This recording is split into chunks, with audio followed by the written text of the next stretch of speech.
A day in my life pertama kali bikin pesanan snack box. Assalamualaikum pemirsa, kumaha kabarna? Daramang ya sadayana. Nah, jumpa lagi dengan saya di A Day in My Life. Nah, di video kali ini sekarang saya mau bikin pesanan snack box dan kebetulan ini adalah pesanan pertama kali snack box yang biasanya itu aku hanya nerima untuk pesanan kue ulang tahun, kue kering, ataupun mochi. Itu pun kadang-kadang yang memang ada pesanan kue basah tapi nggak terlalu sering. Nah, ini tuh benar-benar pertama kali bikin pesanan snack box. Emang sih pesanannya nggak banyak, tapi benar-benar bikin semangat ya untuk ngerjainnya. Kalian mau tahu apa yang bikin aku semangat ngerjainnya? Yaitu karena di sini ada pesanan risoles. Tapi risolesnya beda dari yang lain karena ini adalah resep dari kakakku yang sekarang tinggal di Kalimantan. Nah, sedikit cerita bahwa risoles ini adalah jualanku sewaktu kelas 4 SD sampai kelas 3 SMA. Nah, waktu itu zamannya kakakku masih suka bikin pesanan ataupun jualan buat ke sekolah itu ya. Kita sebagai adik-adiknya itu nggak boleh manja karena kita tuh dikasih bakal sama orang tua. Waktu tahun 2000-an itu awal tahun 2000-an bakalnya sekitar 500 sampai 1000 rupiah. Nah, kita mikir dong yang lain jajannya lebih banyak. Tapi kita cuma sedikit, pada akhirnya mau nggak mau kita harus berjualan biar bisa dapat uang jajan lebih. Nah, kita adik-adiknya itu bawa perbekalan untuk berjualan itu paling sekitar 20 pieces atau 30 pieces, bayangkan ya. Dikali 100 rupiah dari harga 500 perak satu kuenya ya. Ya lumayan lah kalau laku semua itu kita dapat sekitar 2000 sampai 3000 rupiah, kan lumayan buat tambahan jajan ya. Dan sampailah pada masa puber ya, datang kebutuhan semakin bertambah sedangkan orang tua tidak memfasilitasi. Pada akhirnya dari berjualan kue-kue ini aku bisa menutupi kebutuhan-kebutuhan bulanan ya yang pribadi.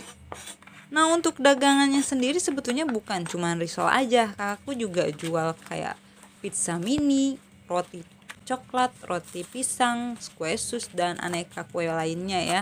Apalagi ada stick balado yang homemade yang enak banget. Aku belum sempat bikin sampai sekarang dan ingin membuatnya juga untuk jualan nanti di masa depan ya. Tapi mungkin untuk sekarang karena aku punya bayi jadi belum terrealisasikan.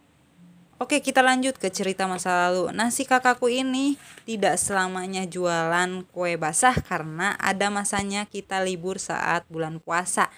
Nah, kalau bulan puasa dia berubah menjadi pedagang kue kering waktu itu ya. Aku tahu banget perjuangan dia.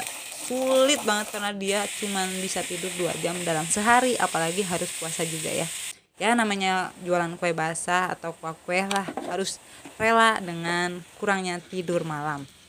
Tentunya saat itu aku adalah asisten beliau untuk mengerjakan perkuehan karena adik-adiknya yang masih stay di rumah itu kebanyakan laki-laki dan adik yang perempuan cuman aku ya yang ada di rumah.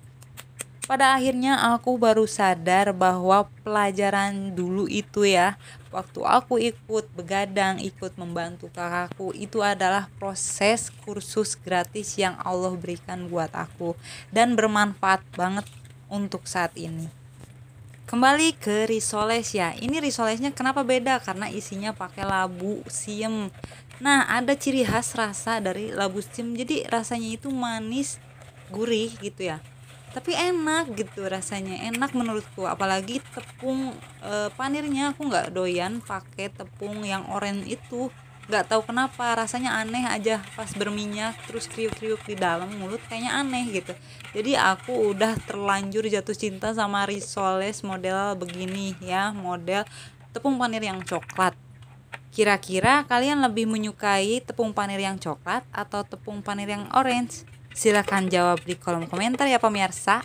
Buat kalian yang pengen mencoba resepnya, kalian bisa mampir, bisa tonton di channel YouTube kita yaitu Alia Family. Kalian scroll aja, cari aja resep risoles sayur ya pemirsa. Setelah aku lulus SMA, kebetulan banget kakakku itu dapet jodoh dan jauh banget, yaitu di Kalimantan Selatan. Pada akhirnya kakakku itu yang deket banget, dia pergi untuk mengikuti suaminya ke sana. Dan kebetulannya juga aku pas lulus SMA langsung merantau ke Karawang buat cari pekerjaan. Dan di sana juga di Karawang ada kakakku yang satunya yang udah menikah. Pas di Karawang, aku cuman bisa dapat kerjaan yang retailan. Karena apa? Karena terbatas dari tinggi badan yang cuman punya 150 cm. Sumpah, di Karawang itu susah banget nyari kerjaan, apalagi di PT siap-siap aja nyediain uang administrasi ya guys. Nah, selama di Karawang aku kerja cuman 2 kali aja, itu pun aku sempet nganggur selama kurang lebih setahun setengah ya guys. Aku nganggur dan posisinya numpang di kakakku, tapi kakakku baik sih. Lalu aku dapatlah kerjaan tapi retail semua, yaitu kerja di minimarket dan di restoran. Nah, di restoran itu yang aku ketemu sama jodohku, yaitu si Abah ya. Si Abah itu ya kitalah cinta lokasi. Pada akhirnya memutuskan untuk menikah tahun 2013 guys. Setahun 2 tahun pernikahan, punya anak, tapi lama-kelamaan kok bosan. Pada akhirnya baliklah ke kehidupan membuat kue. Karena fashionku ternyata ada di membaking gitu ya guys. Tapi sebelumnya waktu nganggur 1,5 tahun di rumah kakak itu, aku diajarin untuk menjahit pakaian. Tapi entah kenapa si teori membuat pola dan segala macam prentelannya itu nggak masuk ke otak. Ada yang sama nggak sih? Dan pada akhirnya kita mengerjakan sesuai apa yang kita sukai ya guys. Ya walaupun aku jualannya nggak terlalu serius guys. Karena apa? Karena ini hanya mengisi waktu luang alias menyalurkan hobi aja gitu. Jadi nggak terlalu fokus untuk mencari uang karena memang posisinya kita masih punya suami.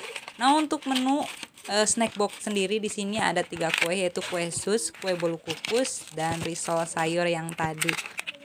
Nah, sekarang posisinya kita lagi packing kuenya ke dalam box.